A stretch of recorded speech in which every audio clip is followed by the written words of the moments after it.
Assalamualaikum warahmatullahi wabarakatuh. Nama saya Muhammad Nofal Fadila dengan NIM 1030124003001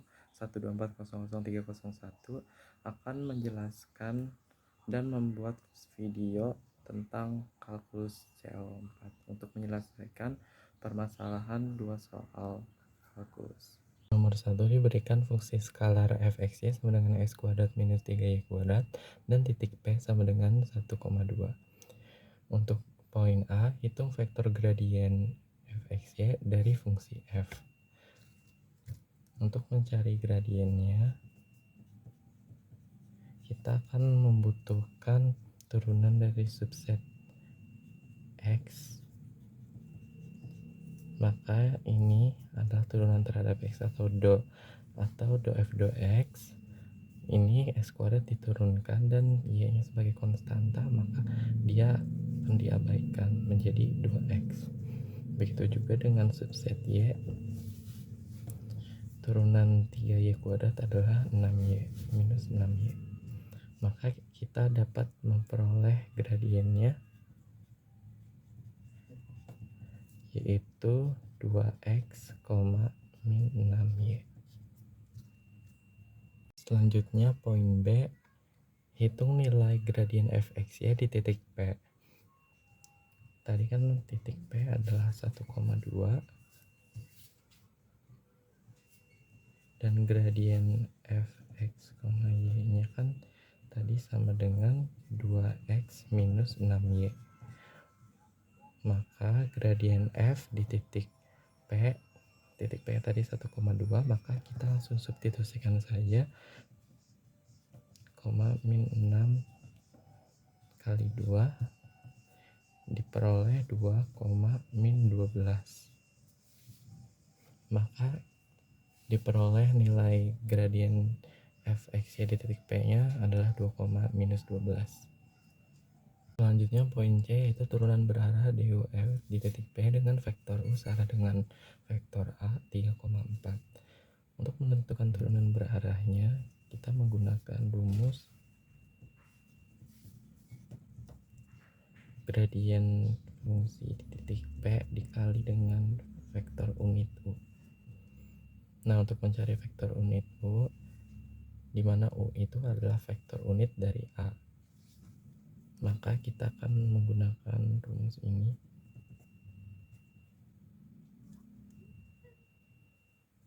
Maaf, ini A biasa dibagi sama panjang atau normnya.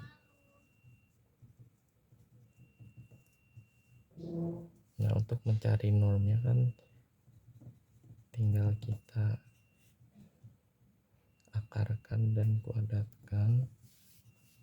Ini menjadi akar 25 sama dengan 5.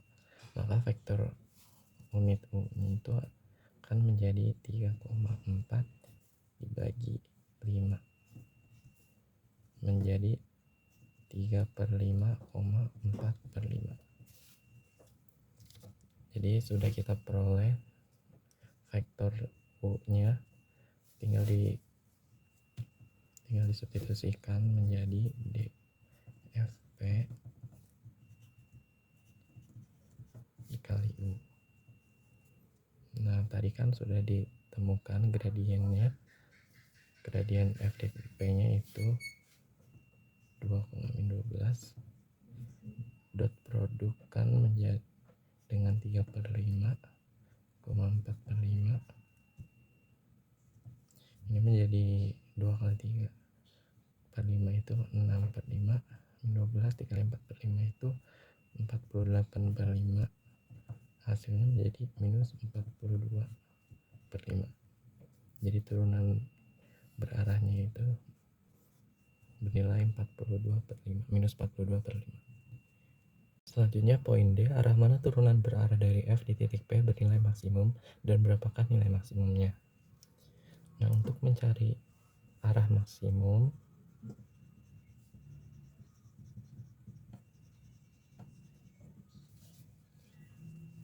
kita menggunakan yang searah.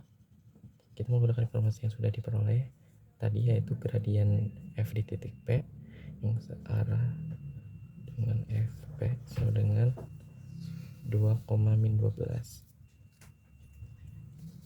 Selanjutnya ini adalah arah maksimumnya. Nah, selanjutnya itu berapakah nilai maksimumnya? Nilai maksnya itu sama dengan panjang vektor gradien.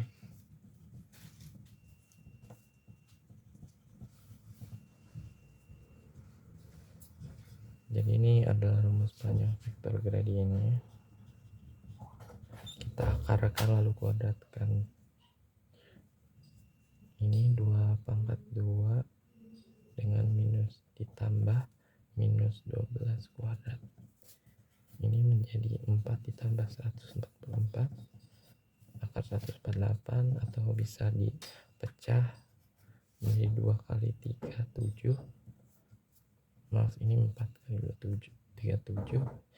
Ini 4-nya bisa dikeluarkan setelah diakarkan menjadi 2 akar 37. Jadi ini adalah nilai maksimumnya. Selanjutnya ada poin E, yaitu tentukan arah vektor unit V di mana turunan berarah DUF titik P sama dengan 0. Jelaskan secara singkat mana geometrisnya. Jadi kan kita pertama-tama tadi sudah dapat vektor gradien di titik fungsi di titik P yaitu 2, minus 12. Nah, sekarang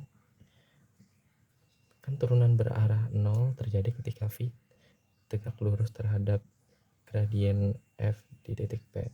Nah, misalkan V-nya itu kan sama dengan V1, V2. Nah, maka ini adalah turunan berarah. Turunan berarah DUF sama dengan 0.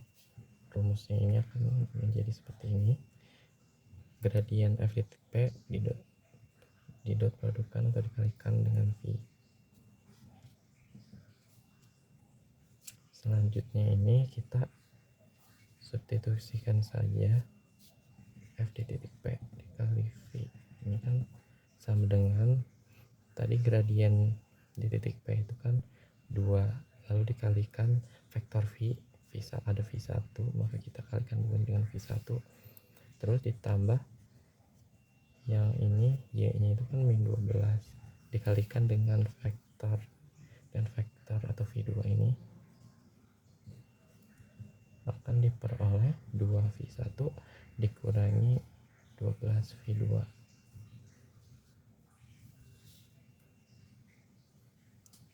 Nah, ini kan sama dengan 0. Maka ini kan menjadi 12V2 sama dengan 0. 2V1 kita bisa mencari nilai V1-nya dengan cara V1 ini, V2-nya ini dibagi dengan 2, ini akan diperoleh 6V2. Jadi V1-nya itu sama dengan 6V2. Selanjutnya kita akan mencari nilai V2-nya. Nah, dikarenakan vektor unit itu panjangnya sama dengan 1, maka si V ini itu V1 dikuadratkan ditambah V2 dikuadratkan sama dengan 1. Nah, tadi kita sudah ketemu nilai V1-nya yaitu 6V2.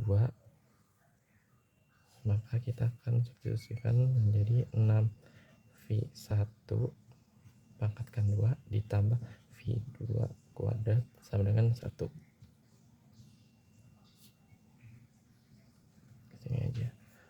Nah, ini akan menjadi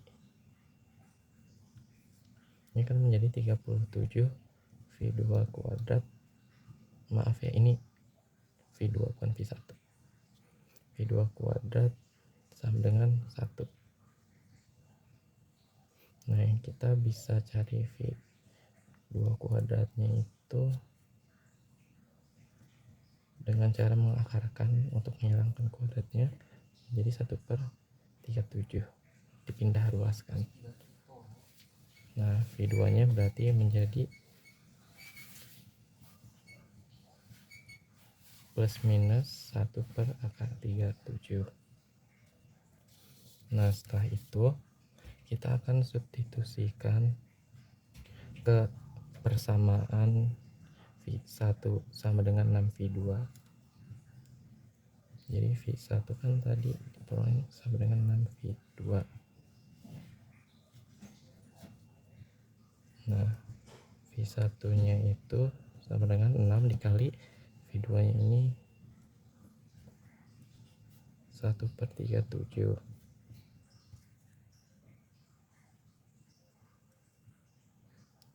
Dan tadi kan V2 nya udah diperoleh ya, ini, dan V1 nya diperoleh ini, maka akan menjadi, karena ini plus minus berarti ada dua nilai, yaitu ketika positif 6/37, 1/37, atau minus 6/37 dengan minus 1/37. Jadi ini adalah vektor unit V di mana turun berat DUF di titik P sama dengan 0. Nah, untuk makna geometrisnya berarti si vektor V ini menunjukkan arah di mana fungsi F ini tidak berubah, tidak naik atau tidak turun saat bergerak dari titik P. Nah, ini adalah arah garis singgung pada kurva level F di titik P. Untuk soal nomor 2 diberikan fungsi fxy sama dengan x pangkat 3 minus 3x ditambah y kuadrat. Untuk poin A, turunan parsial pertama fx dan fy. Untuk mencari turunan fx terlebih dahulu kita menggunakan rumus do f terhadap do x. Berarti tinggal turunkan saja langsung. Untuk variabel x nya menjadi 3x kuadrat minus 3. Untuk fy ini adalah sama do f terhadap do y. Ini menjadi y kuadrat, itu menjadi 2y. Selanjutnya untuk poin B, kita diminta untuk menghitung titik stasioner. Nah, titik stasioner ini diperoleh dan dengan menyelesaikan fx nya itu sama dengan 0 dengan fy sama dengan 0. Coba kita yang fx nya dulu. Fx sama dengan 3x kuadrat minus 3 sama dengan 0. Dipindah ruaskan ini menjadi 3/3 nanti 1, lalu kita keluarkan dari kuadrat, ini plus minus 1. Ini untuk x nya. Sekarang yang fy tadi kan 2y sama dengan 0, y nya berarti 0/2 itu kan 0. Nah dikarenakan x nya itu bisa plus minus 1, maka kita akan memiliki dua titik stasioner. Jadi titik stasionernya 1,0 dan minus 1,0.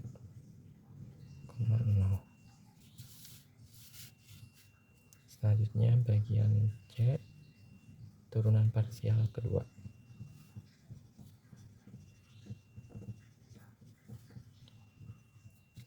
Nah, untuk turunan parsial kedua x itu tadi kan telah diperoleh 3x kuadrat minus 3, turunan keduanya akan menjadi 6x. Dan untuk yang f y itu kan tadi 2y menjadi 2. Untuk fxy ini sama dengan 0 karena fy ini kan tidak bergantung pada x. Nah, selanjutnya poin D, kita uji titik stasioner untuk mencari nilai maksimum atau minimumnya stasioner. Nah, untuk menguji rumusnya itu kan D sama dengan fxx dikali fyy kurangin fxy kuadrat. Yang pertama kita uji titik stasioner yang pertama, yaitu titik 1,0. Untuk fxx 1,0 itu kita substitusikan tadi kan 6x menjadi 6 kali 1 sama dengan 6, dan fy nya kan 1,0 itu sama dengan 2 karena dia tidak bergantung dengan y juga. dan fxy itu sama dengan 1,0, berarti tetap konstan 0. Nah, kita substitusikan ke rumusnya fx6 dikali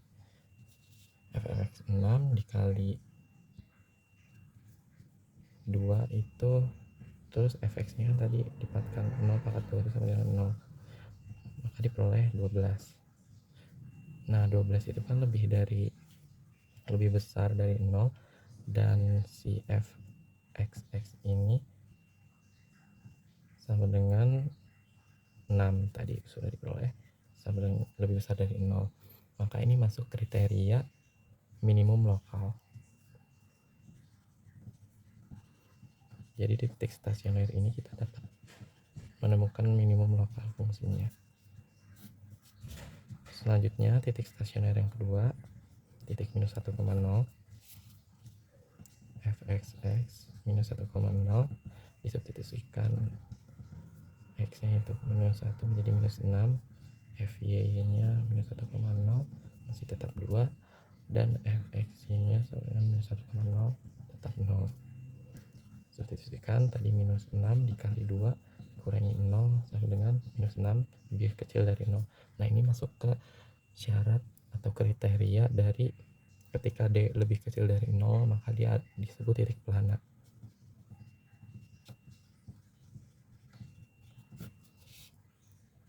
Selanjutnya ada poin E. Kita disuruh untuk mencari minimum atau maksimum global.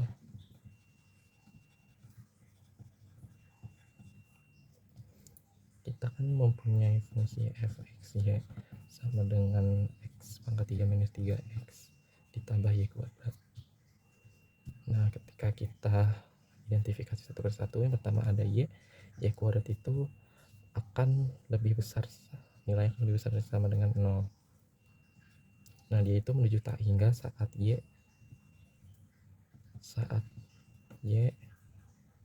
menuju tak hingga. Nah yang kedua, kita ini mempunyai variabel x3 min 3x, dia itu tidak dibatasi karena nilainya itu bisa menuju minus tak hingga saat x nya mendekati minus tak hingga. Nah kesimpulannya, jadi fungsi ini tidak memiliki minimum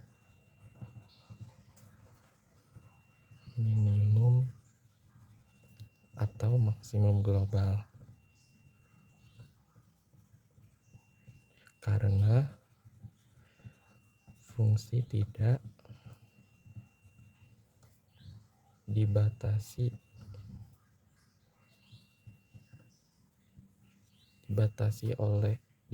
dari bawah atau di atas.